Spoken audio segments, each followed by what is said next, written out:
पाकिस्तान में उतर रहे हैं back to back C-17 aircraft किसके लिए? यूएस की डेलीगेशन के लिए। लेकिन यूएस की इंटेलिजेंस ये भी बोलती है कि साला ये आसिम मुनीर जो है, इसके ऊपर एक बहुत बड़ा रेड फ्लैग है। आइए जरा सुनते हैं चक्कर क्या है। नमस्कार, जय हिंद, जय Bharat and welcome to Deaf Talks. This is Adi अचिंत।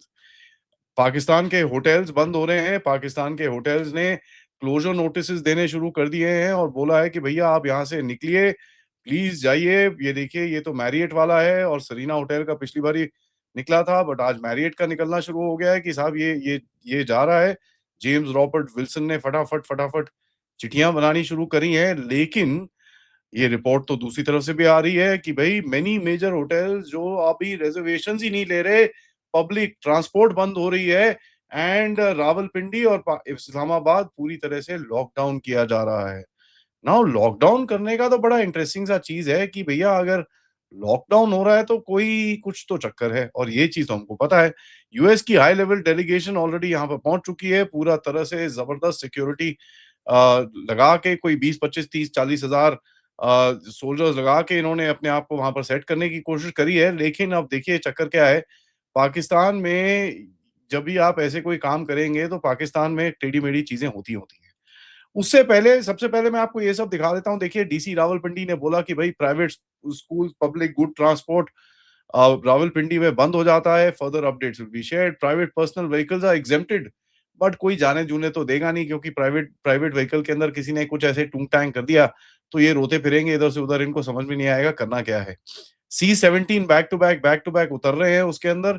And कहीं ना कहीं ये आप पूरा देखेंगे कि पिछली बार की तरह एक रिपीट परफॉर्मेंस इस टाइम पे चल रहा है। नाउ इसी के बीच में यूएस इंटेलिजेंस की तरफ से बड़े बड़े आर्टिकल लिखे जा रहे हैं, जहां पर बोला जा रहा है कि भाई ये आसिम मुनीर है ना यार, इसको ट्रस्ट थोड़ा मुश्किल ही है, ये साला बहुत बड़ा रेड फ्लैग है।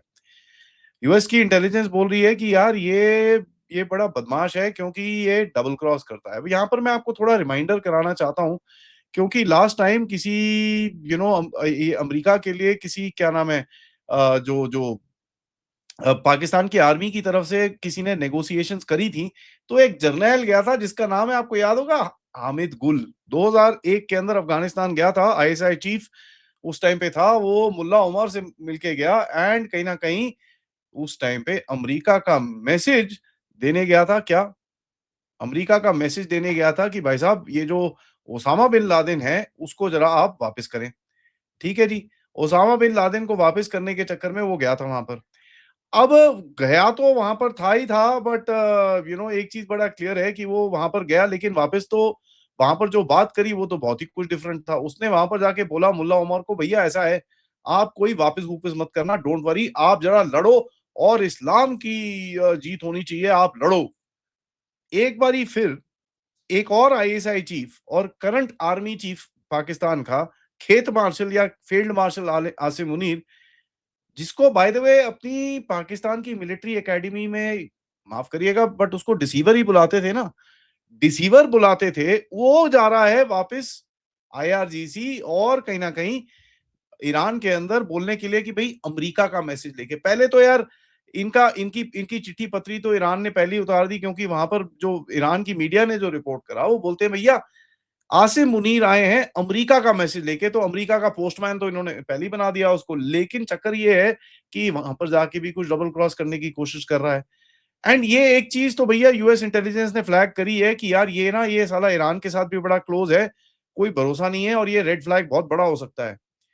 कई बड़े बड़े इनके एनालिस्ट हैं जो बोल रहे हैं कि साहब ट्रंप पाकिस्तान का वर्ड को कभी भी सीरियसली नहीं लेना चाहिए। अब इसको देखिए एक तरफ, दूसरी तरफ देखिए ईरान में भी यही चीज चल रहा है कि ये साले पाकिस्तानी डबल क्रॉस करते हैं यार, हमको इनका वर्ड सीरियसली नहीं लेना चाहिए। तो भैंसकियां, ये इनको मानता नहीं, लेकिन ये बीच में अपनी स्पेस शटल डिप्लोमेसी लगा के बैठे हुए हैं। शहबाज शरीफ इधर से उधर भाग रहा है, इधर से उधर सब कुछ चीजें कर रहा है। और ये चीज मैं आपको बताऊं, जो सैयद मरांडी है उनका जो एक्सपर्ट है, so called foreign policy expert, एक नंबर का गधा है वो। बट इन एनी केस उसने जो पिछली बार ये डिस्क्राइब करा था कि साहब हम तो ऑलमोस्ट बच बुचा के निकले वहां से।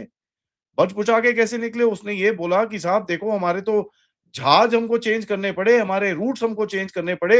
हम उसके बाद जब उतरे वहां पर, हम बड़ी मुश्किल से अपने घर में पहुंचे। कोई ट्रेन लेके पहुंचा, कोई प्लेन लेके पहुंचा, कोई रोड से पहुंचा। उसने बहुत बड़ा स्टेटमेंट दिया था। ठीक है? और वो स्टेटमेंट के बाद भी अगर ईरानियंस इनको ट्रस्ट करते हैं, तो भैया आप सोच लीजिए फिर क्या ईरान भी उसी कैटेगरी में आता है जिस कैटेगरी में पाकिस्तानी आती हैं? Sometimes I really feel so, क्योंकि हम थोड़ा ज़्यादा डिस्काउंट देते थे ईरानियंस को of being a little bit of a, बोलते हैं ना, थोड़े से एक्स्ट्रा स्मार्ट होने का हम उसको ज़्यादा डिस्काउंट देते हैं। देखिए, मैं आपको वो एक ज़रा स्टेटमेंट दिखाता हूँ जो ये मरांडी ने भी दिया था, क्योंकि ये भी सुनना बड़ा इम्पोर्टेंट है। ठीक है? ये बड़ा इम्पोर्टेंट है। ये रशिया टुडे के साथ एक इंटरव्यू कर रहा था, तो उसके अंदर उसने ये स्टेटमेंट दिया था। ज़रा उसकी बात सुनते हैं, उसके बाद आगे एनालिसिस भी करेंगे।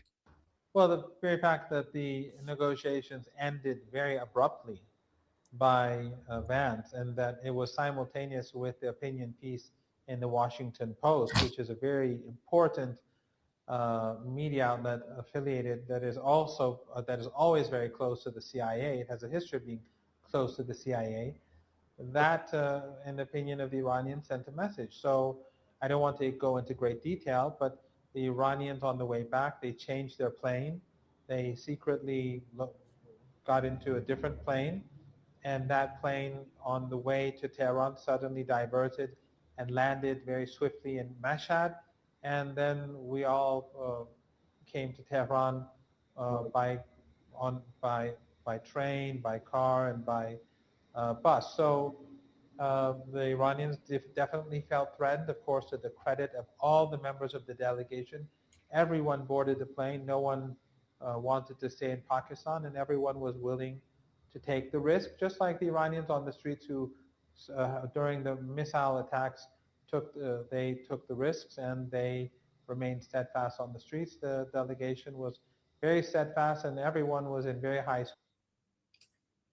तो आप ये सोच लीजिए साहब, ये तो खुले में बोल रहा है कि साहब हम तो डरे हुए थे, पता नहीं हमारे साथ क्या होने वाला था। और यहाँ पर आपने ये भी सुना कि साहब हमको पाकिस्तान में रहने का कोई शौक नहीं है। हम रहना नहीं चाह रहे थे यार पाकिस्तान में, हम रुकना नहीं चाह रहे थे क्योंकि भैया कोई भरोसा नहीं क्या-क्या हो जाए यहाँ पर। ठीक है जी, वो उसने बोला नहीं, बट चलिए कोई बात नहीं, मान लेते हैं वो भी। देखिए, ये जो सीक्रेट हैंडशेकिंग की पाकिस्तान की जो ये कोशिश है, और ये मत भूलिएगा आसिम मुनीर का ईरान जो है ना पाकिस्तान में उसको ससुराल बोलते हैं। ठीक है जी? तो ये बड़ा क्लियर बोलते हैं कि ये ससुराल है इसका। पाकिस्तान के कई लोग बोलते हैं कि तेहरान के साथ इसकी टाइज़ बड़ी पुरानी है, और ये डीजीआईएसआई जब था डीजीएमआई था 2016 में और 2017 में, इसने ईरान के साथ बड़ी नूरा कुश्ती उस टाइम पे भी करी थी। अब नूरा कुश्ती ईरान के साथ कई लोग पाकिस्तान की आर्मी में करते हैं, क्योंकि यार देखिए क्या होता है ना, वहाँ से तेल-तूल लेना होता है, तो उधर पे भैया कहीं न कहीं उल्टे-सीधे काम करने होते हैं। तो आप तेल भी बेच लेते हो, ईरान को थोड़े से पैसे-पूसे भी दे देते हो और अपनी भी जेब में 5 पैसे डाल लेते हो। तो ये भी काम करता होगा।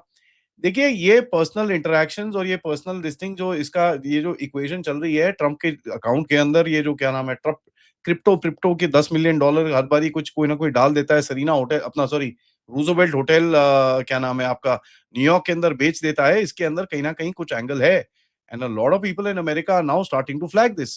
अब अमेरिका क्या, ईरान के वाला खुद भी फ्लैग कर रहा है कि भैया हम तो वहाँ पर सेफ नहीं थे, कोई भरोसा नहीं था हमारा क्या होने वाला है हमारे साथ। देखिए, उस टाइम पे भी एक फ़ियर था कि ये साले पाकिस्तानी ये इतने बदमाश हैं, क्योंकि एफबीआई ने मोस्ट वांटेड लिस्ट के अंदर पाकिस्तान में जो एम्बेसडर है ईरान का उसको डाल दिया था। तो ये ईरानीज़ भी बोल रहे थे यार ये साला कोई भरोसा नहीं, पता चले हमको गिफ्ट रैप करके साले अमेरिकन्स को दे दें। ठीक है? तो वो भी अब देखिए इनको फ़ियर आया होगा तभी भागे वहाँ से कि यार ये तो कुछ हो रहा है, यहाँ से निकलो, फटाफट कल्टी हो जाओ। Secretly they changed their plans.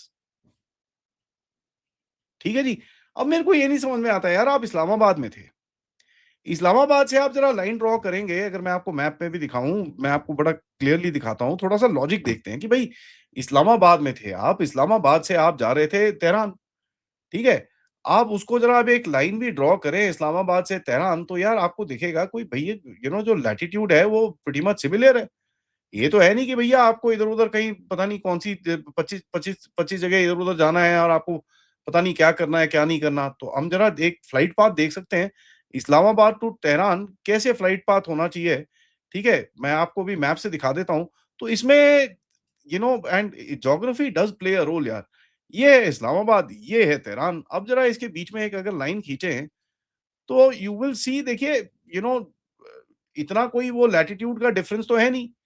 ठीक है ना? ये सामने-सामने हैं दोनों एक एक दूसरे के they are right in front. ये है तेहरान, ये इस्लामाबाद, तो फ्लाइट यहाँ से उड़ी होगी और ये इस तरफ जा रही है। अब ये उतरे माशाद में, ठीक है, यहीं पर ही right after they cross the border north में उतरे हैं। यार अमेरिकन इधर घूम रहे हैं, ठीक है? अब यहाँ से अगर आप देखें अमेरिका चलो यहाँ घूम रहा है, 1600 किलोमीटर पड़ता है यार। अब मुझे ये बता दीजिए यार 1600 किलोमीटर में कौन-सी ऐसी मिसाइल है जो ल जाके इनको लग सकती थी? ठीक है? या तो ये अमेरिकन ये जो बोल रहे हैं कि भैया काबुल की ऊपर होता तो यार यहाँ से चले जाते फिर, ऊपर से चले जाते तुम अपना ताजिकिस्तान से निकल जाते इतनी क्या बात थी? ठीक है? परमिशन लेते दुशानबे ताजिकिस्तान से होते हुए तुर्कमेनिस्तान से आके आप इधर पे आ जाते, there is no problem. That actually would have you know be much safer. अब यहाँ से उड़े, ये करा आपने इस्लाम ये जो आपका अफ़गानिस्तान का पूरा रीजन ही वो कर दिया। चलिए अफ़गानिस्तान को छोड़ दीजिए। कौन था इस रीजन के अंदर जो इन इस ईरानियन डेलीगेशन को तंग कर रहा था? मेरे को ये पता करना है। और अगर ईरानियन डेलीगेशन को कोई तंग कर रहा था इस रीजन के अंदर मतलब पाकिस्तान के अंदर अमेरिकन प्रेजेंस है। और अगर अमेरिकन प्रेजेंस है तो फिर ये आप सोच लीजिए ईरान की क्या हालत है कि भैया इस जगह पे आके वो इनके साथ बात करना चाहता है, कितना ट्रस्ट है, कितना पस्ट है और कितना सब कुछ है वो आप अपने पास रख लीजिए। और अमेरिकन्स के बारे में तो मैं बता ही रहा हूँ कि भैया उनकी जो इंटेलिजेंस कम्युनिटी है उनकी तरफ से तो बड़े क्लियर रेड फ्लैग्स दिखाए जा रहे हैं कि भैया इसको ट्रस्ट नहीं करना, ये बड़ा कुत्ता कमीना टाइप आदमी है, sorry for that but this this guy is quite a bad this thing. और यहाँ पर तो भैया लोग बड़ा क्लियरली बोल रहे हैं कि यार ये तो उल्टे-सीधे काम पहले भी करते हैं और ये नूला कुश्ती करते रहते हैं, ये डबल रोल खेलते हैं, ये बैकस्टैबिंग करते हैं और ट्रम्प का अपना एक्सपीरियंस है। 2018 में जब ट्रम्प ने आके खुद ही बोला था कि पाकिस्तान को हमने इतने पैसे दिए, उसके बाद भी ये चीज़ें कर रहा है। ठीक है? हमारे पीठ के ऊपर खंजर फेंक रहा है, बैकस्टैब्ड अस। ये ट्रम्प के अपने वर्ड्स हैं। अब देखिए मीडिया के अंदर ओ जी ही इज नॉट डेमोक्रेटिक, ये क्रैकडाउन कर रहा है अपने। अबे कौन किसको फर्क पड़ता है यार, क्रैकडाउन का किसी को फर्क नहीं पड़ता। वो पीठें तोड़ रहा है अपने देश के अंदर, उसको प्रेसिडेंट बनना है, किसी को कोई देला नहीं फर्क पड़ता। And I don't even want to talk about all that because all rubbish, anti democratic and ये bullshit, it doesn't make a difference. But the sheer fact कि इसके पास डबल क्रॉसिंग कैपेबिलिटी है, that should tell you something. देखते हैं आगे होता है क्या। तब तक वीडियो को लाइक करिए, सब्सक्राइब करिए and share this with your friends and families end of course if you can support the channel. QR code, PayPal, super sticker, super chats में आप सपोर्ट कर सकते हैं। रात को मिलेंगे थोड़ी देर में मेजर समरपाल सिंह तूर के साथ। तब तक नमस्कार, जय हिंद, जय भारत।